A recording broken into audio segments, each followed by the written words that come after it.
Could the next decade be even worse? Award-winning futurist researcher and keynote speaker Nikolas Badminton joins us on Canada Now. Nick, every time I think about talking about this, I laugh because as we do on a weekly basis, you or I might initiate an email conversation with, hey, let's talk about this week. And I beat you to the punch this time around and sent you an article that I read. And I knew what your response was going to be. Like, this is a bit of a downer. And sure enough, that's what you wrote back. Yeah, as humans, we like to look into the darkness. We find that it's more interesting to plumb those depths than all the good times. A good time seems to be here and there. It's gone very quickly. The dark times seem to persevere and carry on, right? So, being able to look forward to the next 10 years and say this could be the end of everything seems to be fervent and very sort of, it's an area where we can really dig our teeth into. I kind of love it, but I can't really spend too much time in it, Okay, all right. So let's live in this world just for a little bit, and then we'll get out. Sure. And I got to tell you, like when I sent it, I in my head I was like, he's not going to go for this. I don't think he's going to do it. And then when you responded, you're like, that's a bit of a downer, but sure, okay. You're like, wow, he's going to do it. This is great. Okay, so the article I sent you, it was about American-Russian scientist Peter Turchin in the Atlantic. And he predicted a decade ago that we'd see social and political trends lead to civil unrest and carnage, the likes of which we haven't seen in our lifetimes, and he pinpointed it to 2020. You know what? I don't know whether we can say that, we've never seen things like this in our lifetime. I mean, I grew up in the UK through the 70s and the 80s and the 90s. And the 70s and 80s were pretty hardcore. I mean, there was like, there were police riots and burning cars in the streets, the poll tax riots, mass civil unrest in the UK. I mean, I just think that, North America, we've not been paying attention to the UK. We had the Troubles in the UK, the Irish Troubles and with the British and all. I mean, this has been going on for a long, long time. I mean, I think the article sort of grabbed onto the fact that this guy is saying, hey, he pinpointed 2020. And maybe he just looked at what I call the signals of change, the things that are leading up to a massive shift, culminating this year. And as you start to see, leaders come in that aren't necessarily thinking about everyone in the country's good. You've got escalating war. You've got food crises. You've got poverty lines that are just getting even worse. Then it's pretty easy to say, hey, this is going to be the point. I'm pretty sure he's looking out and saying, 2030 is going to be bad. 2050 is going to be bad. I mean, about 3 weeks ago, we talked about collapse. We're in a constant state of collapse, and we have been. If we actually think about it, Homo sapiens have been around for 200,000 years. And about 6,000 years ago in Mesopotamia, the first settlements really popped up. So for those 6,000 years, we've been on a steady trajectory of an imbalanced society because there's always had to be leaders and monarchs and kings and queens, and there's always have to be the people on the bottom, digging the dirt and feeding the people, right? Well, yeah, and you're right when you say, I mean, he can see this coming because he also says in the piece that the back and forth of violence and peace creates the societies that we live in, and no doubt we have seen that.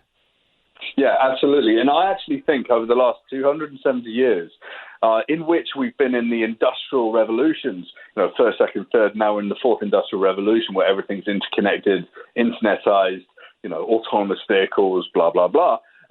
We've got a failed industrial complex that's been running for nearly 300 years at this point. And that coming together of transportation, communications, energy, ecology, and biology, and all of the innovations within it, and all of the tensions and the massive growth of the human race is just going to inevitably end up in a position where, our next door neighbors are looking to feed their families, and if we've got food, there's going to be a little bit of tension. Right? Well, look, he believes this is all due in part to a bloated elite class with too few jobs to go around. He looks at only some gaining real power and the ones that don't turn on the ones that do. Yeah, it's absolutely true. At the top there's a club, and those people tend to bandy together, and they need people to adore them like monarchs, like religious leaders used to be back in the day, right? So it's, the monarchies around the world have fallen, but we're left with this cultural shadow that us common folk are needing someone to be their focus of adoration, Jeff.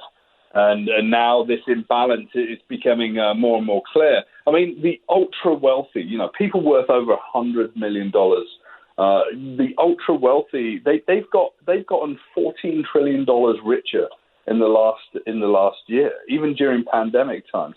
The world needs a recalibration in a way. We need to really balance everything out, because it's not fair that there are literally billions of people, hungry, going to bed hungry every night, whilst there are like families that have got the GDP of a small country, right? Well, speaking of that recalibration, Turchin does not have an answer on how to do this, but thinks that we need to slow down the production of elites going through high-end schools and administer more of a rise in value for the general population. I mean, how do we do that? How do we stop this? When there's a population to be served, then we're going to serve them. I spoke at a conference earlier this week, and it was a tourism conference, and I spoke about there's a route to recovery for the Canadian tourism sector, and it's if you've got the ability to create really, really highly curated itinerant travel experiences for the ultra wealthy, then do it, because these people are spending $250,000 on 1 month to 6 week vacations, and they've been buying out resorts, they've been buying out places, and people are going to go and serve them. They're going to continue to serve them because there's good money out there, right? How do you liberate the money from the top and bring it down? You have to develop services to do that, because the money's literally being hoarded away, and it's not doing anyone any good apart from the people at the top as well.